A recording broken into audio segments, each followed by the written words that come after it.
hold up. It's that boy G-Planz. Don't give a damn. He cooler than a fan. Walking real tall, some say he's a man. Now let's switch it up, bro. The last time we did an interview, we got to speak about London on the track, but you called me and you say, "Gee, I didn't get to finish the story." Right. For what I do remember, you was like, bro, you know, we was in, I guess y'all was in Florida in the studio, y'all did some stuff.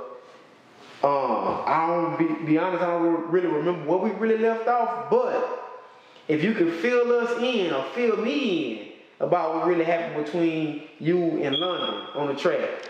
I don't know what happened, G. Like, that's a question that we both need to ask London. Like, man, over the past 3-4 years, when I reach out through Instagram, he responds.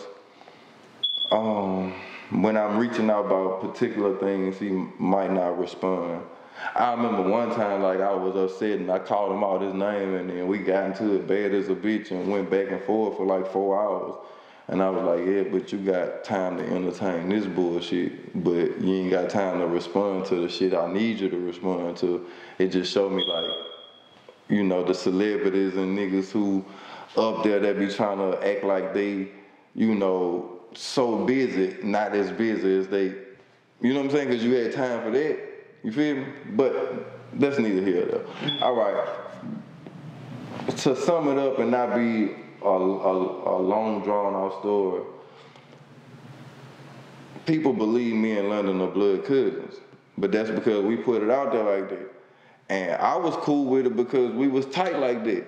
But I never understood why he wanted to tell people we was blood cousins. But after some years had passed and we had played it like that, I started to, and he had kind of blew up and became who he was, I started to realize why. There was a lot of people that helped him along his way, and there was a lot of people that was around that maybe he promised shit to, and they might have had rapped or had some shit going on, and maybe he didn't believe in them as much, you know what I'm saying? Or, you know, he wasn't really doing much for them, but he was doing a lot for me. You see what I'm saying? Yeah. So outside looking in, it's like, damn, you just met this nigga and you giving him beats, or, you know, you taking him to Young Thug studio sessions with you, you know what I'm saying? I was going everywhere with him. I used to be around Thug, Rich Homie, Jeremiah, you name it. Keisha Cole, I got pictures at her house. I helped on a couple when Derez De'shon, before he blew up, and when he was just Devo, I sat in the sessions when he wrote for Jeezy, Usher. I was in the session with Usher while Derez De'shon was writing the record. You know what I'm saying? A record that Justin Bieber I think ended up getting on. You know what I'm saying? Wow. And a guided session too. I remember one time Derez was pitching guided lines, and I was, you know, because you could hit the playback button. When London was hitting that bitch shit, I was pitching lines too, and Gotti ended up using a couple of my lines. And I was wondering, would London make sure I got some credit? Because Derez was going to get his credit, you know what I'm saying? The nigga ain't make sure I got no credit. I wasn't even tripping that I ain't getting no placement or no credit, but it's still like, man, let a nigga know that I pitched them lines that he used, you know what I'm saying? It was just like when I used to go around with him, he wanted me to just be his cousin. Like, I think he felt like I was a cool part of his entourage, like I helped him look good type shit. I had a Beamer back then, I had jewelry, you know what I'm saying? I had some size on me, you know what I'm saying? So, and he knew I was about that, so if anything go on, like, it used to just be me and him, so we was gonna be able to handle ourselves, you feel me? So, I remember... And you kind of tall, too. Yeah, I remember one time we was at a photo shoot with Day Day. I got family to feed. Oh, yeah. Yeah, me and him I had some runts I was smoking, and he smelled that shit, and he was like, boy, that smell like, you know what I'm saying? So we kind of had hit it off. Then when we went outside, was trying to get his number, and I was telling him, like, yeah, I want to do a song with you, whoop the one. And then when we got back in the car, London was hot with me, like, man, you got to stop doing that kind of shit. Like, he was like, if you want to do a song with a nigga, let me set it up, you know what I'm saying? So he basically was like, if I'm bringing you around people, I don't want you networking your own shit. Let me network it. You know what I'm saying?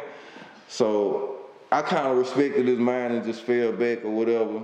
But like I say, we was playing like we was cousins because I don't know this for a fact, but this is what I believe. is because he had other people around that felt like they should have been getting what I was getting or in my position. So he made it seem like I was a cousin from Louisiana, because he got some roots he's from Memphis, but he got some roots from down here too. So he was just making it like we was, you know, y'all don't know him, but this my blood family, so it's good. So they accepted me like that, you know what I'm saying? There wasn't no hate, you know what I'm saying? It was what it was. All right, bam. After he pop off, I'm in jail. So when I come home, I see lifestyles. I go to the day room, and I go to 106 and Park, and that bitch on there. I'm like, damn, that look like cuz. I'm like, what? That's blood, you know what I'm saying? So I'm excited. I talked to him from jail. He telling me like when I come home, it's up. I ain't gotta worry about nothing. Whoop the wine, you know what I'm saying? So bam. That's the Young Thugga, rich homie. Yeah. So bam, I beat my charge. The day I get out that bitch, I ain't gonna lie, that bitch kept his word. Fly me straight to Miami. You know what I'm saying? I meet Birdman, I tell you, know, I told y'all about this story. Whoop the wine. All right, bam. About a year later, I moved back to Baton Rouge, and I ended up getting with a old friend, and he was starting a record label. He had some money, you know what I'm saying? He wanted to put some money behind me. So at that time, London was saying he was starting a record label and he wanted to sign me as an artist. So I'm like, cool. I'm like, come on with it then. But he like, you gotta wait, you know, it's in limbo, doing. So months pass and ain't nothing happened. I'm trying to wait for London. But dude, like, he got a bag for me. You know what I'm saying? So I'm like, fuck it, I go sign with dude.